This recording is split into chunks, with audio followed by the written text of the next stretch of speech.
This movement became so incredibly powerful. Now, the movement was everyday moms and dads, everyday aunts and uncles, everyday grandmas and grandpas, everyday teenagers, lots of youth. In fact, it was mostly youth.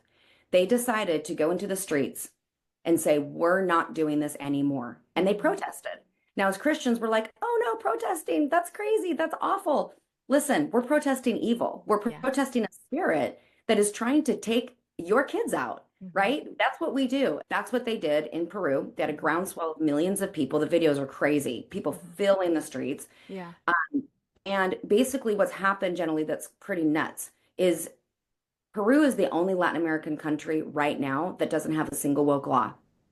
Even Wow. about 8 or 9 weeks ago, they tried to pass same-sex marriage. Mhm. And when the church caught wind, this thing is going on the floor in Congress. Mhm. They literally came into, surrounded Congress, thousands of people, and they protested. Wow. No, we're not doing this, and we're praying that you drop this bill. They dropped it. Hi, you're listening to Java with Jen with your host, Jenny Samuel. On this show, I bring the simplicity of hearing God's voice into everyday life in a no-nonsense, authentic, and super practical way. With coffee in hand and real life in our faces, let's do this.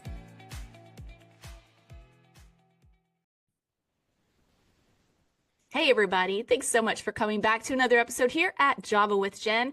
I have a guest with me this morning that I am super pumped to have on board because I actually was introduced to Jenny when I went to the DC event back in October. It was called the Esther Call to the Mall. It was a whole bunch of women, 375,000 women went to the mall in DC to pray just before the election, pray for the saving of our nation. And one of the things that we addressed was this tragedy that's happening in not just our country, but around the world of trafficking and children being trafficked. And not just that, but the movement of our cultures towards transgenderism and homosexuality and the things that are fundamentally destroying the family unit and hurting the souls of our children. And so there's a whole lot to it. It's hard to summarize in a sentence, but I'm excited to have Jenny here because she was there at the event speaking on the behalf of Her Voice Movement, which is her ministry, and then the really grassroots movement of Don't Mess with Our Kids, which actually began in Peru. So there's, as you can see, there's a lot here. We're going to unpack it for you, but I want to bring this to you because many of you listening are mothers,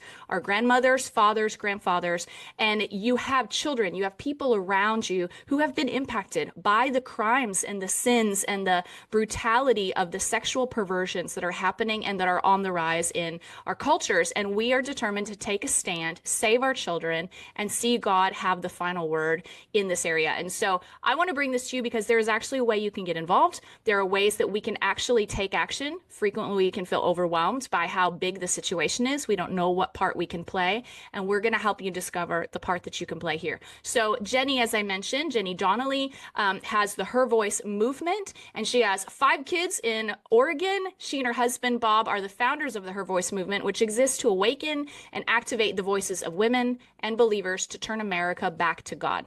They are helping to mobilize this grassroots movement here in the United States that originated in Peru called Don't Mess with Our Kids. Peru successfully turned their nation to God. It's an incredible story. And this has become an answer for America as the attack on our kids has gone way too far, way too long. And so there are prayer groups that have raised up called prayer hubs. And these are the foundation of this movement. Jenny and her team are also equipping schools, conferences, ministers, and empowering families to transform culture. And so I'm excited to bring her to you. That was a whole lot. I want to get her talking. So Jenny, thanks so much for being here and taking the time to talk to my listeners. You bet. Thank you so much, Jenny, for having me. I loved talking to you at NRB. Uh-huh. And when you came by our booth, I was like, okay, this is a sister from another mister. Like we talked for hours, seriously. So it is a true honor to be on here today and just to know you. And I have so much respect for you because you are a pastor who is fighting for family. And I know that shouldn't be something that's unique. Mhm. But right now, it is a bit unique that people would be fighting for family and really getting in the mess of the conversation of the gender ideology that's happening to our kids and such. But anyway, super glad to be here today. Absolutely. So you're right. Whenever we talked in NRB, and I was so thrilled to get to meet you because, as I had told you at NRB, I used your video clip from the DC event where you had brought up a couple mothers who had shared their personal stories of how their children had been and you can elaborate on this, how their children had been either taken away from them or really stolen from, I'll use that phrase, with this gender confusion through lies and deceit and the school's involvement and all these different things. And it gripped my heart so badly. And I felt like it laid such a good foundation for people understanding this is not just something that a few people are seeing and they're just being dramatic. Like this is an actual real problem that most of us or many people are very unaware of, though people are becoming much more aware. And that's so important. And I had used your clip when I spoke before the election. It was the election Sunday, the election message. And it was so powerful. People in our church had such a profound response. They were in tears. They were like, I want to get involved. And so I just felt a connection to you from that. I was thrilled to get to meet you. But why don't you go into that? Talk a little bit because someone who's listening might actually have no clue what we're talking about. And so I want to kind of fill in the gaps for them. Share maybe a couple summarized versions of those women who had shared their story, how this whole movement got on your radar, and why is it so important to be involved? Yes, 100%. Well, I was one of those women that did not realize for sure that this was across the board attacking families. Mm. I have my 5 kids, I homeschool. You could say I live in a tiny bit of a bubble here, but being in Portland, Oregon through the pandemic popped my bubble. I mean, it Mm. was like, okay, this isn't on the news, and you're watching from afar, Antifa tearing apart Portland. This was in our face. And so, you're driving downtown and you have to hurry and take a left because up ahead, there's people with shovels and things that are going to bash your car in. I mean, it was just craziness, right? Wow. It's like super surreal. In fact, it didn't feel real. Mhm. So initially, when the churches shut down, my husband and I have a church with another couple. We shut down too. We didn't know what to do. We were like, okay, a couple weeks off. Everybody probably needs a break anyway. But really, what happened was, as we all know, it extended into months and months and months. Well, during that time, downtown Portland, over 180 days in a row, without a single day off at 5 o'clock, Antifa showed up to light a building on fire or whatever, vandalize, whatever, and cause mayhem. And so initially, we just kind of looked away, like, surely evil is going to give up. And then the Lord started convicting me. Evil Mm. doesn't just give up. Dark doesn't just leave. Darkness is overcome by light. Yeah. Light has to enter into this space. And so I prayed a dangerous prayer. God put me in the fight. What does that even mean to somebody like me who has no background in civics? Yeah. I've never been in activism. I mean, I vote. I'm like, okay, I know enough to do that. I'm voting because I really care who's running this country, Yeah. and who's running our state and all that. So but if anybody out there feels like, oh, this stuff is so beyond me, I'm so in over my head, listen, that was me in 2020. And Mhm. then in 2021, when I said, God put me in the fight, the first thing he asked me to do was start a prayer hub ministry. Basically, just take all the people that are following you in ministry, organize them into twos and threes, maybe no more than 10, and have them start praying. And we gave them a free prayer guide. And then we have guides for kids too, because this prayer guide wasn't for intercessors. It was for people who were kind of sitting going, we don't know what to do. We don't know what to do. And Yeah. it's like, here's something to do. We need to pray. We Yeah. knew we had to fight this on our knees first. But to kind of go back and answer your question, as far as what those women were saying from stage and that kind of thing, I'll give you some context. We have a retreat center in Portland. That's actually our headquarters. And when the pandemic came and everything shut down, including the schools, Mhm. not the strip clubs, not the bars, Right. Right. um, we had kids come up to our mountain because we live on a mountain outside of Portland. And they came every single Monday because we refused to shut down our basketball gym.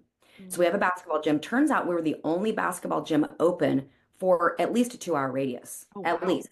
People started driving. When I say people, kids, the high schoolers, and they, put the junior hires in their car. They started coming out. We had a move of God for 2 years, and we would tell them our crazy stories and why we're radically in love with Jesus. And we knew that we had to get our messy story on the table for that Gen Z group to even think about listening to us. Yeah. They have to have the raw truth. So we would share our stories. Well, what happened generally is over time, we're feeding them, we're preaching the gospel, we're praying for them. They start telling us their stories. Mhm. Okay, this is when Jenny gets completely informed about what's really going on out there. Wow. And we had 1 in 5 of these kids, now we had 80 to 100 came out here every Monday night. We had 1 in 5 tell us they are in a same-sex relationship. Okay. Wow. And they're telling us out of like, and who's to know how many didn't tell us, right? But 1 in 5 confess that to us as a place of help. I'm stuck in this. I don't know how to get out. I don't even know how I got here. And these are Christian families for the most part. Okay. So what happened was because Jesus breaks every chain, this isn't hard for him. Um, we just prayed for them the same way we're praying for somebody else. If they're getting free of depression, whatever, informing their parents, pulling their parents in, really having a discussion. But we saw these kids get free.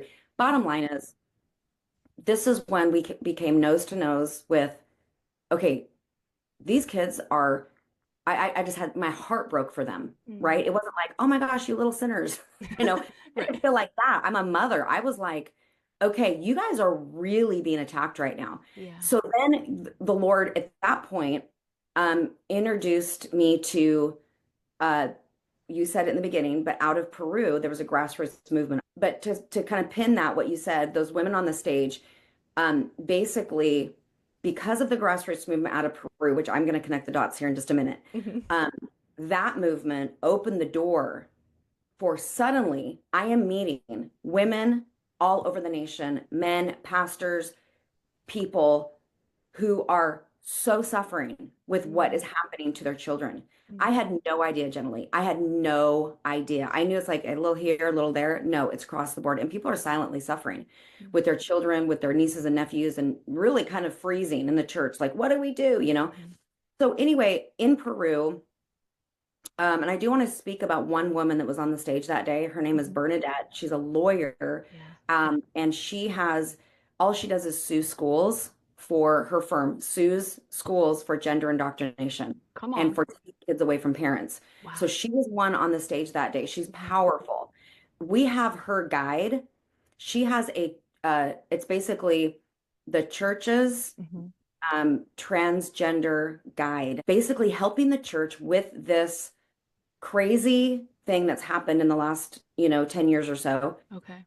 Well, how do we handle transgenderism from the pulpit in our discipleship? But we can't look away. Mhm. So she has a guide. It's actually on our app. Our app is Her Voice Movement Mhm. app, and you can find it at HVMAPP. So Her Voice Movement abbreviated, HVMapp.com. Okay. So when you go there, you can look and you can find it. But anyway, so basically, she fights all these things happening around the United States. So her stories are endless for these Mhm. kids that she's fighting for, Wow. and basically making sure that parents stay as the primary authority in these kids' lives, because Mhm. that's what we saw.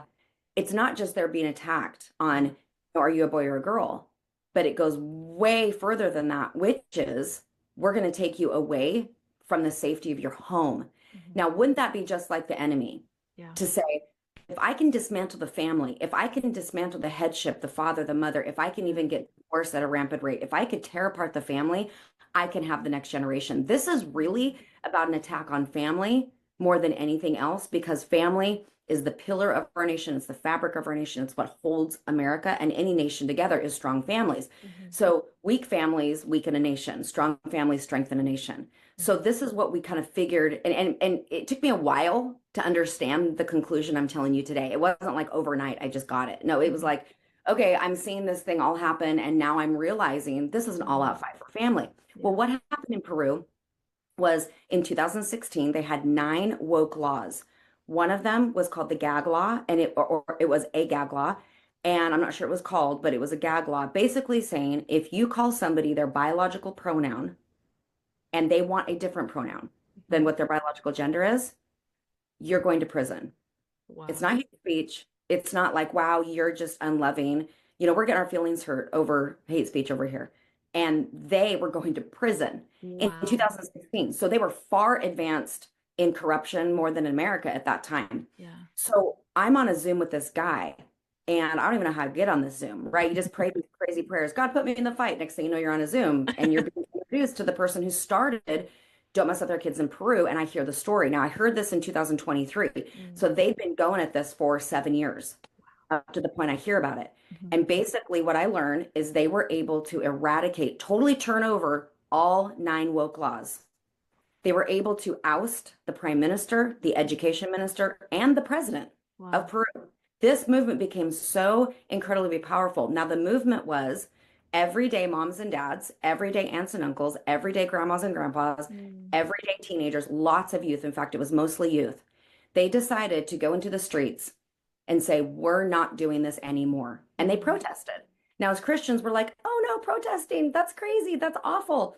Listen, we're protesting evil. We're Yeah. protesting a spirit that is trying to take your kids out, Hmm. right? That's what we do. And so we call it kind of a pray test, right? It's a protest, but with prayer. It's a pray test. I like it. Yeah, we come out of the church, not forever, but for a minute. We come out of the church, which is the locker room. We get on the field Mhm. and we put the gospel, we put the truth into the public square. That's what they did in Peru. They had a groundswell of millions of people. The videos are crazy. People Mhm. filling the streets. Peru is the only Latin American country right now that doesn't have a single woke law. Even Wow. about 8 or 9 weeks ago, they tried to pass same-sex marriage. Mm. And when the church caught wind, this thing is going on the floor in Congress. Mhm. They literally came into, surrounded Congress, thousands of people, and they protested. Wow. No, we're not doing this, and we're praying that you drop this bill. They dropped it. Wow. So every time, because here's the thing that people have to understand, evil is aimed at our laws, and evil's aimed at our families. That's not something we're going to stop. We're not going to prevent the devil from being the devil, okay? But we carry a light and a source of authority in us Mhm. that is far greater Mhm. than any darkness that settles on our legislative system or on our elected officials. Yeah. But if we stay inside the locker room Mhm. and just talk about this stuff, I'm all about Bible studies. That's what I've been doing for 20 years. I was sending people to the prayer closet. We have a church. We're all about the Christian huddle. Yeah. But when it's time to confront cultural evil like this, Mhm. God is actually expecting the church to do it. He's actually expecting us to do it. Yeah. So, all that to say, what you saw on the stage that day and you played for one of your messages was everyday moms getting up and saying, my daughter came home and said, Mom, I believe that I am pansexual. I am whatever all the names are. I think there's like 70 something names now. Mm. And these moms going, what is happening? Like Yeah. completely caught off guard and having to walk out. How do we um, love this person that's our own flesh and blood Mhm. and yet confront evil and get this young person completely out of the deception? And there's so many success stories of moms and dads that have Yeah. successfully pulled their kids out of this darkness. And there's a Mhm. lot of people that are still in the fight. So Yeah. that's kind of a lot to give you back. I did summarize like you asked me to. It was good. Um, but what I'm hoping is that the people listening today Mhm. really understand that it's not just the politicians that we hope fight for us. It's Mhm. not the president. The president is opening the door for an opportunity for the Mhm. church to have its greatest hour, its Yeah. greatest advantage. Yeah. Yet sometimes the church doesn't fight back until Mhm. we're up against a wall. Mhm. And so I would just say to anybody out there that loves family, let's make sure we put our values into the public square. It could be going to the library and saying, Hey, I'd like to sign up to read a library book. What day do you have open? Do you know that they're going to find a day for you? I mean, you don't have to have credentials. You just have to be a human with a heartbeat. Yeah. And they'll give you a day on the Mhm. calendar. And sometimes, because so to sit back generally, and this is the last thing I'll say and kick it back to you, we, at first, I think the first response we had when we saw the drag queens in the libraries, the Mhm. drag queen reading hour and the parades, and I was initially like, this is awful. Mhm. We're shocked, right? Jaws on the ground. But the next phase is, wait a minute, they're using their rights as American citizens and Mhm. their freedom of speech, Yeah. their values in the public square. Maybe we can take some lessons here Yeah. and realize that we can have parades. We can do this. In fact, Peru, they have a family month. That's We're going out incredible. for family month for America. What will we do with it? Yeah. Will Yeah. we do the parades? Will we do the things? And so it's actually going to be very exciting when a remnant of people decide to fight. That's incredible. And as you were talking about the fact there's an attack on the family, it's like connecting some dots for me of some things the Lord showed me in the past, back in, I don't know, 2014 maybe. I had 12 maybe. I had a vision from the stage at church, and I saw like this pregnant woman. And I knew she represented the third great awakening. She was pregnant, and I knew that in her womb she was pregnant with this awakening. She represented the church, but she represented this movement. And in her womb was families. And the Lord was showing me that this next great movement would start in homes. I saw parents with their kids, I saw families together, I saw it even in the workplaces, but it was these little tiny groupings of people that were all connected in family and in relationship. And the Lord was like, this next great movement is going to come through the families. And I'm just kind of laughing because I'm like, the enemy is trying to attack that. But at the same time, he's setting the stage for it Oh God. because the church is going to wake up, and the church is waking up and is saying, you're not coming after my family. Well, there's going to be an awakening because people are praying and we're standing up for our families. So the enemy is actually laying the stage for this great awakening, Wow. which is exactly Wow. how the Lord is so big. And I love it. And so, but I want to also help people understand like, we're in the middle of this whole thing, and like this has been going on behind closed doors. This evil, this perversion, this corruption has been going on behind closed doors for a very long time, but until it hits at our front door, we don't realize just how real it is. And even when I shared that message back in October, I have a goddaughter who is literally in transition right now. And then my niece thinks that she's a wolf, and she's 11 or 12. She's young, but it's the crap she's seeing on YouTube. It's the crap she's hearing at school. And she lives in California. And there was a law that was passed last year, I think, in California,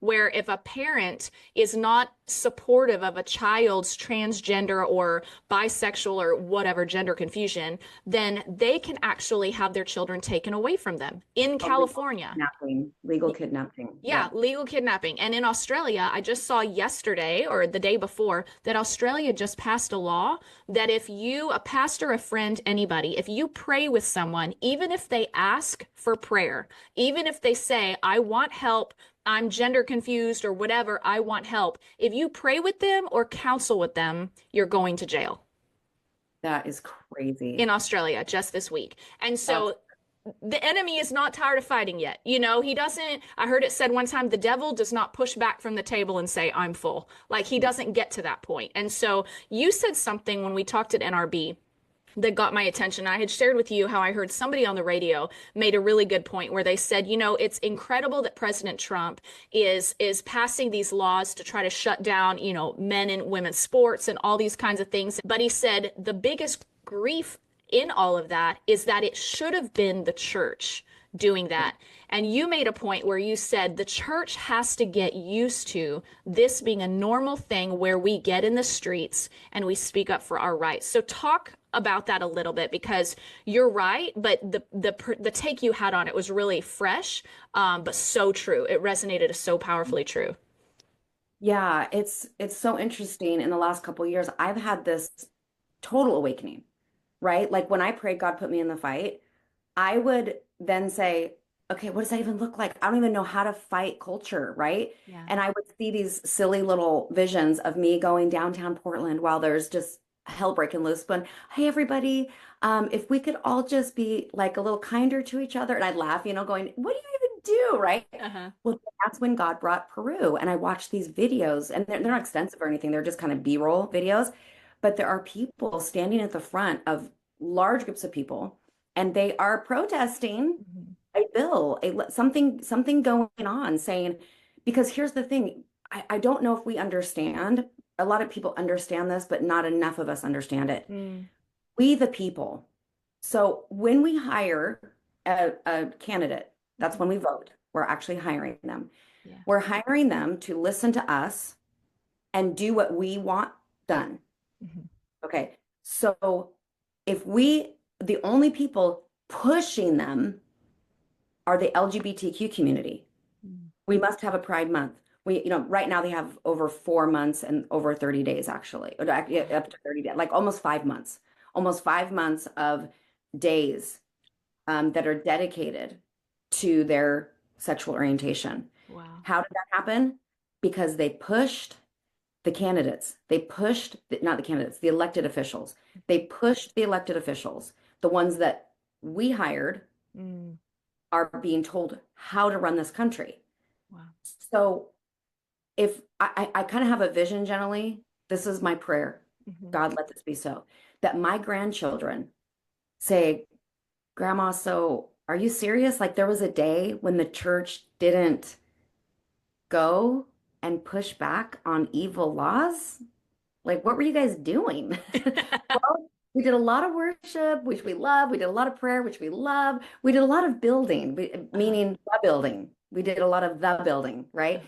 Uh-huh. And again, I'm not trying to like tell, I don't want to make any pastors feel like heresy, like we do so much church. We do so much like come over to my house and pray. Like that's my favorite, right? But God showed me a vision and he showed me this vision of football players Hmm. coming to the locker room, and the head coach was like mapping it out. Here's what we're going to do on the field. And they're all getting pumped up. And he's writing, "You're winners, you're champions. Remember who we are. This is our team motto." Everybody has the jersey on. Yeah. And then I saw them leave the locker room and go get in their cars and drive home. And then they came back the next day and they did the locker room again. "Okay, you're a champion. You're this. You're okay. Yeah." And then what happens, Mm. we're just looking on the field and we're watching a forfeit. Hmm. What's a forfeit? When a team doesn't show up. Yeah. I believe that because teams win Hmm. when one team doesn't show up to play, that Yeah. team automatically wins, right? By forfeit. I don't think it's a lack of the power and the authority we have at all. I Right. mean, come on, we have more authority in our little pinky than all of hell put Yeah. together. Okay. Yeah.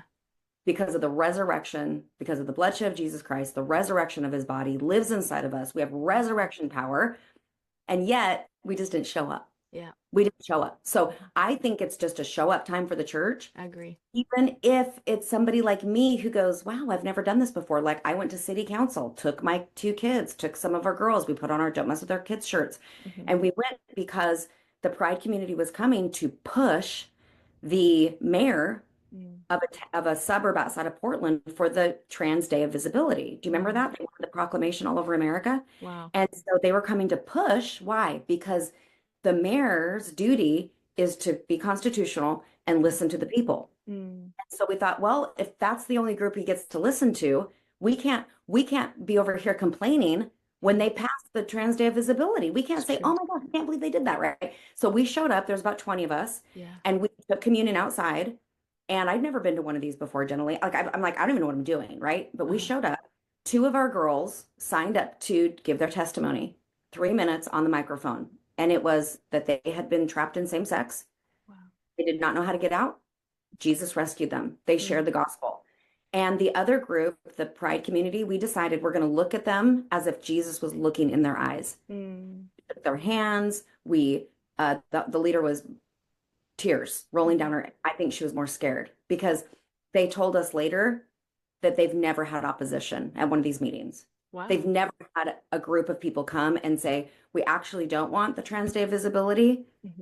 Hmm. And so they were like, what do we do? We've never had people actually show up against us. Wow. And so this is a really long way. Again, you've kind of opened a can of worms because now I'm in my world of like, here we go. Yeah. But this is such a good question, generally, because um, if we don't let our voice be heard, it's like the voting thing. Like if you Yeah. don't vote, then you can't complain. Okay, same thing. If Uh-huh. we don't show up when an evil law is on the table, Hmm. can we complain? Mm. Because because the elected officials are listening to the people in the public square. They say that when we call at a federal level, Mhm. leave a voicemail. Hey, my name is Jenny Donnelly. I saw that bill such and such is on the table, blah, blah, blah. I don't agree with this, and this is why I don't agree with it. Mhm. I am urging you to not do this or whatever. 35 calls like that are considered a national emergency. It's 30 something, maybe 32. It's over Well, 30 something. A national emergency. that's two small groups. Get two small groups to make phone calls. Yeah. Yeah. So we're going to have to use our voice Wow. for getting on the field, not Yeah. for complaining about how bad it is. The Wow. armchair quarterback thing is not our position. We are not an armchair quarterback to what is happening in the world. Yeah. We are in the world, we are not of it, but we are to get on the field Hmm. and make a fuss when the enemy thinks he can take our kids. Amen. Okay, so then I want to make sure that I get this in here. Tell the listener who's listening if they're like, "Ah, okay, I get it. Maybe this is the first time they've heard about it. They still don't quite understand how serious this is. What happens to America if people don't do anything? America will go towards um, kids not being, I don't want to say owned because that's a terrible word to use, but the authority of parents will be lost. Mm-hmm. Kids will actually be owned by the community. It's already been said Mm-hmm. by the left that kids are the purpose of a child is to be contributed. They're like an offering to the community, basically. Mm-hmm. And the community now owns this child. I mean, it's it's one of those things where we think I've had pastors say, "Well, I'm just not going to get in that. That's political." And I'm like, I disagree that life, gender, Genesis 1:27, God made a male and female, like all of that, that's not political, that's biblical. Yeah. But I have asked the question, where will you draw the line? When will you fight back? And they say, well, when we can't preach the gospel anymore. Too late. 2 minutes too late, Right. man. Too late. So that's one of the losing our kids, losing our families, and then losing the freedom of religion Mm-hmm. where we will not be able to preach. It's happened in other nations. Yeah. It's happened in other places all Yeah. over. Yeah. So we kind of think as Americans, we're bulletproof. Like there's no way this can happen. Yeah. But the reason we're so blessed is because we have people who fought Yeah. in our history that are long gone now, that are really hoping that we don't just have this idea that we're just going to have freedom and have everything we've ever wanted without fighting for it. The fight must continue Yeah. for what we've lived in. And we want our grandchildren to live in the same country, the same freedoms that we've had. Yeah, it's so good. Okay, so talk to us then about how people can get involved with MayDay. This is an upcoming event that is part of all this. So explain that to my listeners. Yeah. So, okay, so we went to the mall. We've gone to all 50 states, capitals, and prayed. We've done a whole bunch of things with Don't Mess With Our Kids, basically to awaken, energize, and activate people. Like today, you're like maybe thinking, how do I get involved? What do I do? I'd highly recommend, number one, that you start a prayer hub. So just go to our website, hervoicemovement.com, or you can go to the app. Start a prayer hub is absolutely free. That's the first place to start. We have to fight on our knees. But what we do is we do these large scale gatherings where we can get in the streets. We can, okay, come join us. We'll lead the way. All you need to do is show up and worship and pray with us, and let's see what God will do. So we have MayDay USA. We really believe these are the cries of the children, whether that be human trafficking, the unborn, everything going on with the gender indoctrination, everything. But the MayDay cry, it's MayDay USA. It's happening in the month of May, and it's 5 cities, 5 different weeks. So we're starting out in New York City the first week of May. The second week is Miami. The third week is Houston. That's May 18th at Discovery Green. And then we head over to Seattle the next week, and then the last week is Los Angeles. But we will literally be in the streets. We will be in the public square. And we are doing a bike giveaway, many bikes. We're giving 15 bikes away in a drawing for families that show up. But we're doing cuts for kids. This is an outreach. This isn't us just making a fuss and being, our way or the highway. No, we're coming in to say, how can we bless the families of this region? So we're doing cuts for kids, meaning 5 to 15 years old can come in. We have licensed hairdressers going to be lining the streets, lining the whole place, and they're going to get free haircuts. There's a lot of kids that have never had a professional haircut. Their parents Wow. can't, they have too many kids, they have, whatever. And it's surprising how many kids have never had a professional haircut. So we're gonna offer that with the bike giveaways. We will have also grocery card giveaways that day. The other thing is we will have worship, we will preach the gospel, we will pray for the sick, we will pray for those that are being tormented by the devil. We will see people get absolutely set free. We will see physical healings for sure. And then we will ask people there if they, and pray for them to use their voice for the value system that needs to be put in America in their own families. Start with your own family. That's a beautiful place to start, is my own family, right? A Yeah. prayer hub with your own family.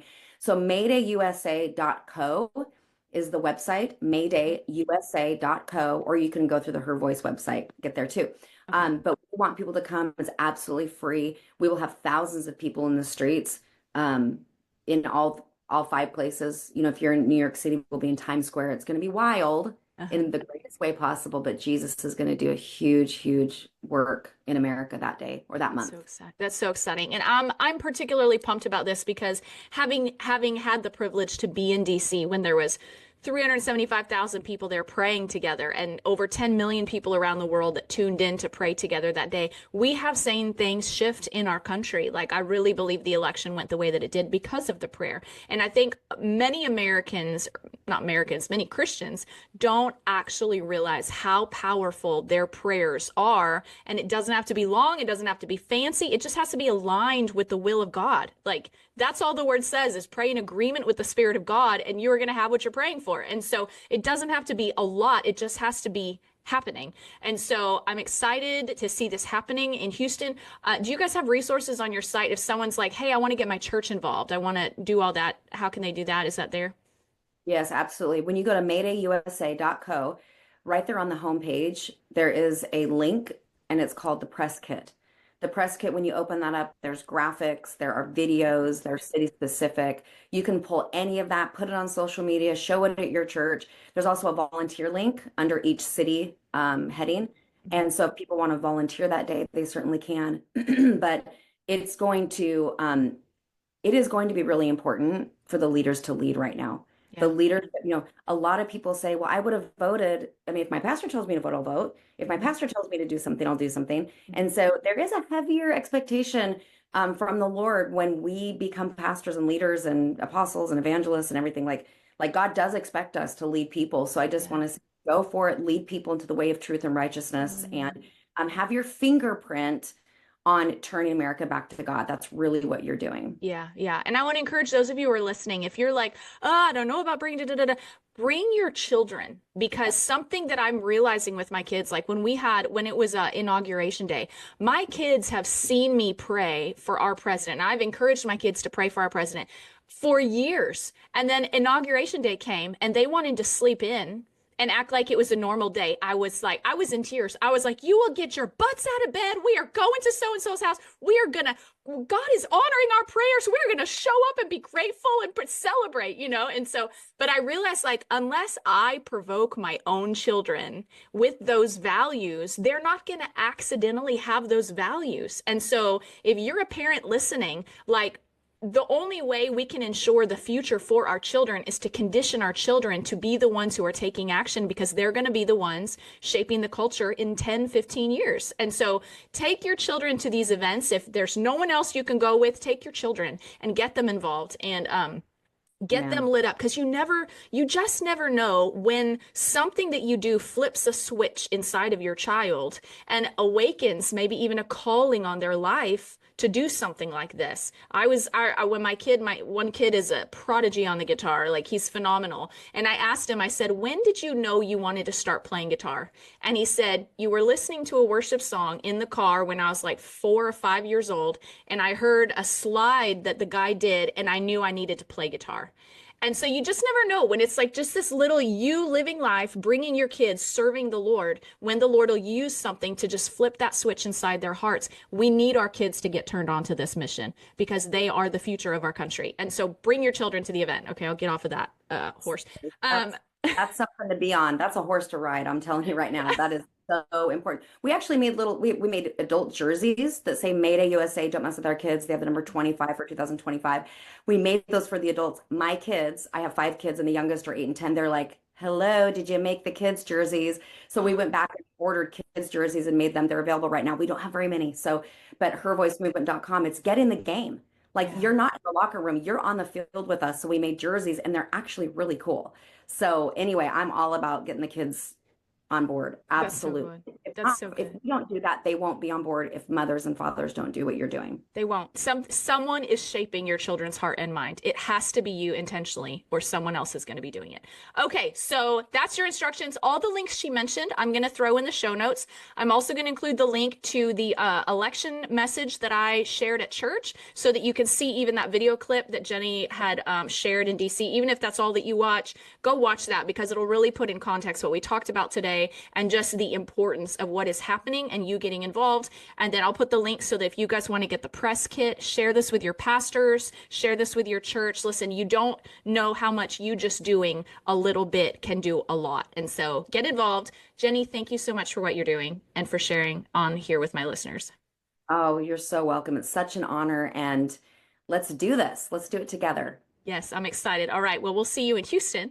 And all of you, thanks so much for listening. Make sure you hit subscribe so you don't miss any upcoming messages here at Java with Jen. Make sure and send this episode to like 6 friends. Send it to multiple mothers that you know because we all have to get involved. Send it to your pastor.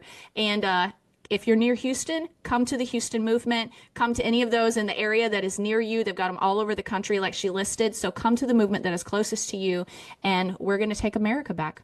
All right, you guys, we'll see you next week. Thanks so much for listening. Thanks so much for tuning in to today's show. Listen, let's stay connected. Come follow me on Instagram at Java with Jen, where you can follow the latest and say hey. It's a really great way to stay in touch. Many of you have also asked how you can support the show. You can make donations through the Anchor app or on Patreon, or of course by sharing, rating, and reviewing on social media and iTunes as well. Your heartfelt feedback always reminds me why I do this. Also, don't miss our merch store where you can get super cool Java with Jen swag and coffee. Find it at javawithjenmerch.com. Until next time, remember, hearing God's voice is simple, and He wants to be a part of your everyday life. See you next week.